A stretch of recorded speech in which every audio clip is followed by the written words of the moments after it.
Hey everyone, well, welcome to day 365 of me not drinking alcohol.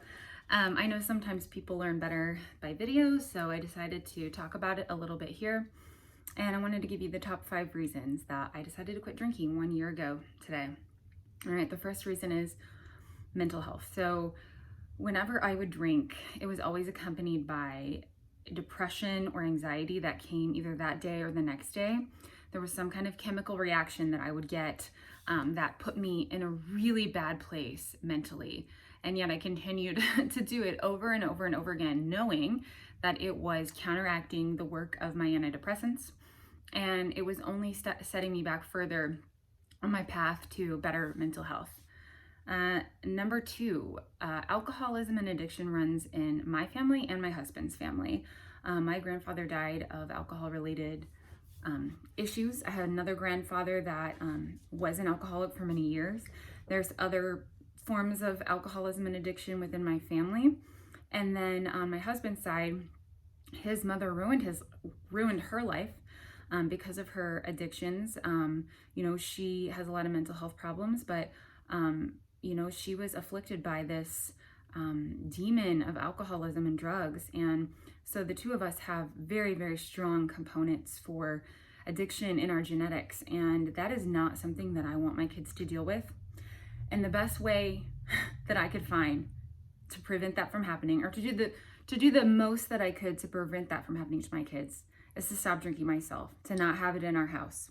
I heard Brene Brown once say, she's been sober for many years. I heard her say that's what she did. She was like, there's no better example, there's no more powerful example than you doing it yourself. Because if you tell your kid not to do it and they see you doing it, it really doesn't mean a whole lot. And so that's another reason. A third reason, I often felt controlled by it.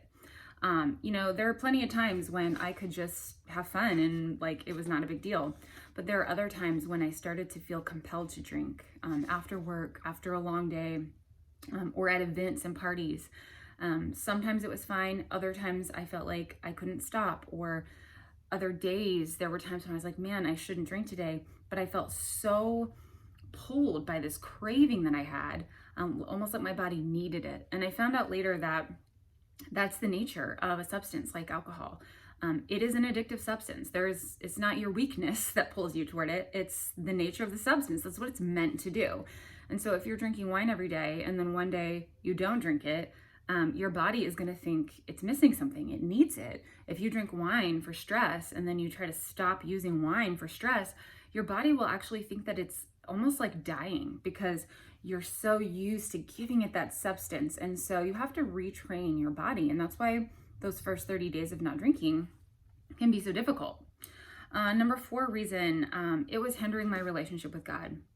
When I'm sitting there praying and journaling and every day for years on end, over and over my prayer journal, I have the same request, like, deliver me from this affliction, like, take this away from me, God. I'm still dealing with it. Do you think that I'm able to grow in my faith and my relationship with God and as a person?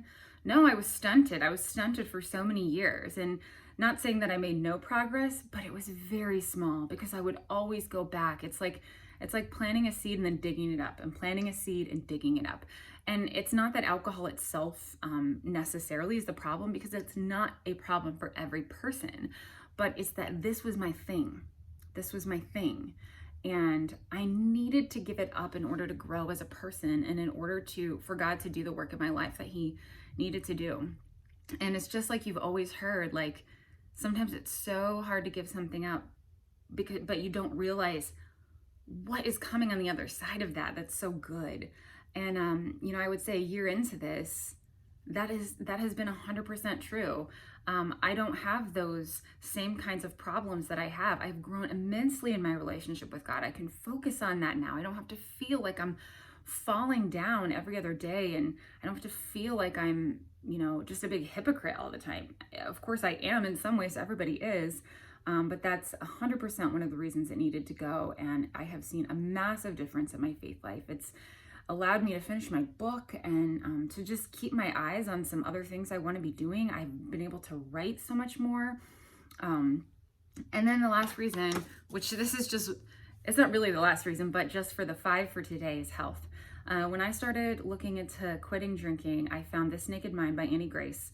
And part of what her book does is it goes through all of the sort of medical truths about alcohol and what it is.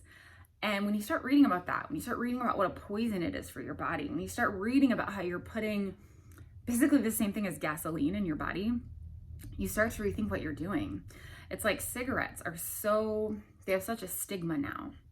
But honestly, alcohol is just as bad.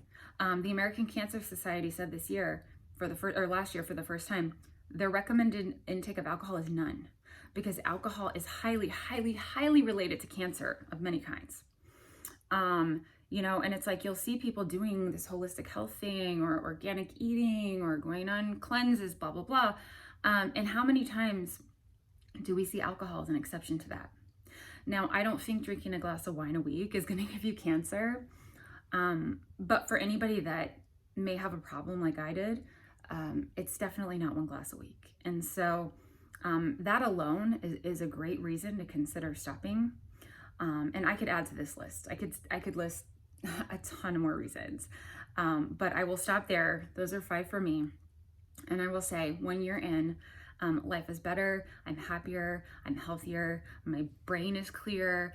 I know God better. I know people better. I'm a more authentic person. I sit with things. I don't run away from them as much. I mean, I still struggle with that, certainly by being busy and all the other things that you can fill with, but no longer with a substance, which can be the most destructive and can cause you to make some of the worst decisions.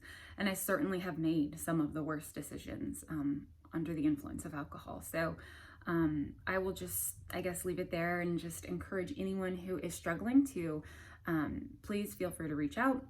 Check out the luckiestclub.com. That has been a huge, huge support for me. I would say that I couldn't do it without a community of support. The first time I tried to do this for real, I didn't really have that. And so this time around, for the first time, I actually started going to these meetings online. They're very different than AA, I hear.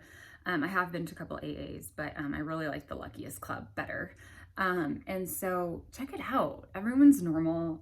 It's, you get the span of people that are, I've totally hit rock bottom and had their kids taken away, to a person sort of more like me who had this problem, but it never really affected their life outside of really more of a mental struggle than anything else. So that's all I got to say on this 1 year anniversary. I hope to come back next year, 365 days from now, and report back on year 2.